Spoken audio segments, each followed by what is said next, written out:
Hi everyone and welcome to yet another video here on the YouTube channel Spillfamily Fellowship. My name is Andreas Norwegian Viking and this is latest news in wargaming. I'll have to make this new banner for this video as I will not just be covering Lord of the Rings related or Hobbit related stuff. I will also be covering more specialist games and other games we are following. So you might see news about Bolt Action pop up, you might see news about Blood Bowl popping up, and indeed you will in this episode. Blood Bowl is a huge part of this episode. But for this Blood, this is of course the news from Open Day. Doors opened about 49 minutes ago, I believe, and already there is huge number of news reported on, so I'll just cover them really quickly as I go through the photos. So so take a look at the photos coming up now, and I will narrate. So here we go. This is of course what we have been waiting for. This is the new Gundabad Troll, as well as the war goats for the Iron Hills army. So a couple of my predictions have come true already, and that's that's quite cool. I'm not quite sure if there are multiple head options, stuff like that, multiple weapon options. Not everything has been revealed, but we will see what's going on. So yeah. And the war goats were pretty painted as well. The quality of the picture is not the best, but it gives you a nice way of seeing the models. You can see clearly see three poses for the Iron Hills war goats. That might mean that there are three different models, and either 3 or 6 in a pack. No news about the price, no news about the release date, but there it is. We will have war goats pretty soon. But there are other things to talk about as well at the Open Day, of course, being a Warhammer World or Warhammer related event.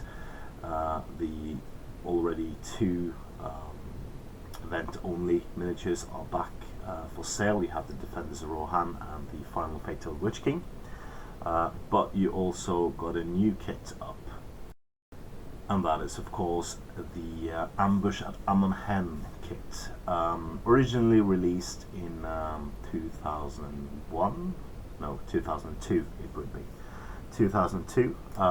This kit has been in service for a long time, but has since gone out of production.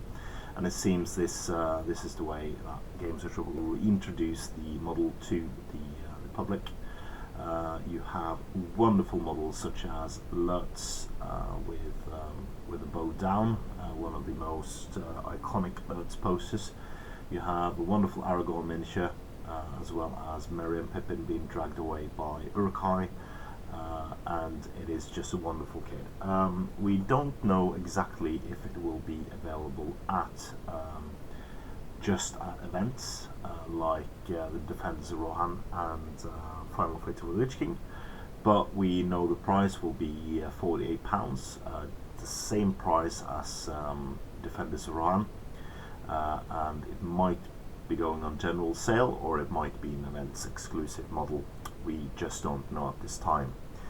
So I think that is the news from Middle-earth. Let's get into Blood Bowl.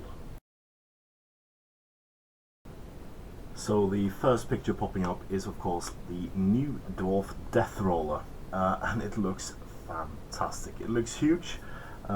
It looks to be on a 32mm base, which means the width of the model is about 55mm.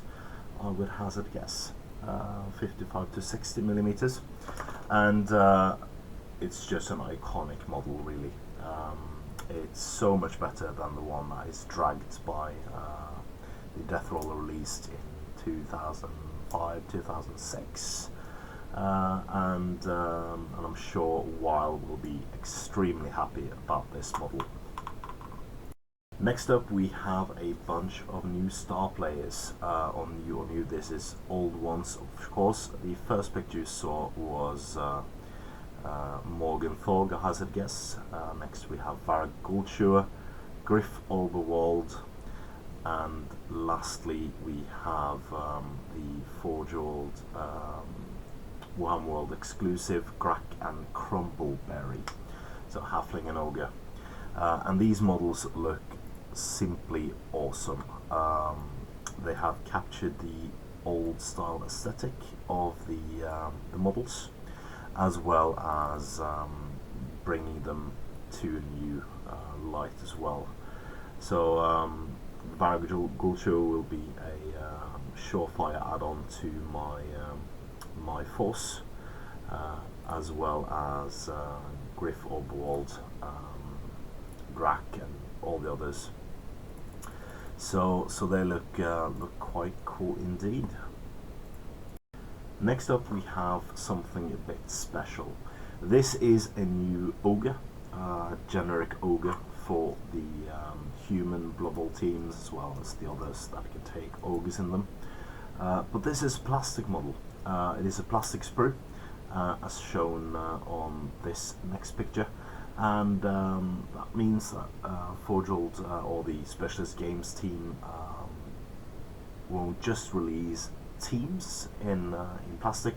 They will release also more generic models in plastic. I do believe star players will continue to be Forge-Old resin going forwards, but this opens up a whole new avenue of options for us. That seems to be it for Blood Bowl, so we go on to some other cool news. This is not 40k.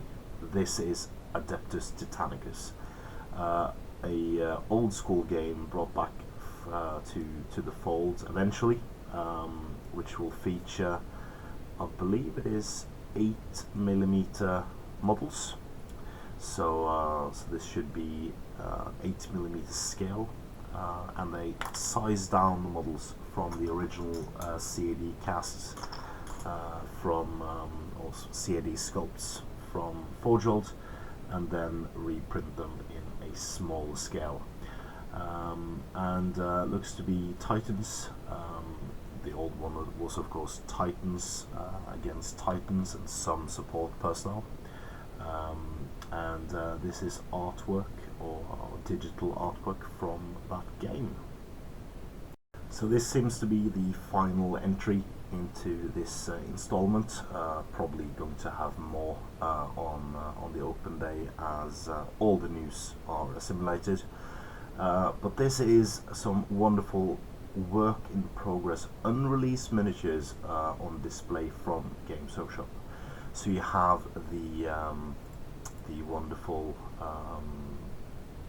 Zotes, you also have the Slam, and you have Squats. So for the first time in ages, Games Workshop is showcasing unreleased models, and yeah, basically showing off what they could have done. These are old sculpts. These are not new by any standard. So probably due to Forge-Old using this event to celebrate 30 years of 40k with the release of the original Rogue Trader rulebook again. But it's cool to see that they do an homage to old stuff. So yeah, that's it for this video.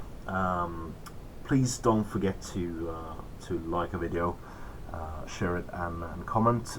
You can also support our project on Patreon. Click on the link below. And as always, guys, support your hobby.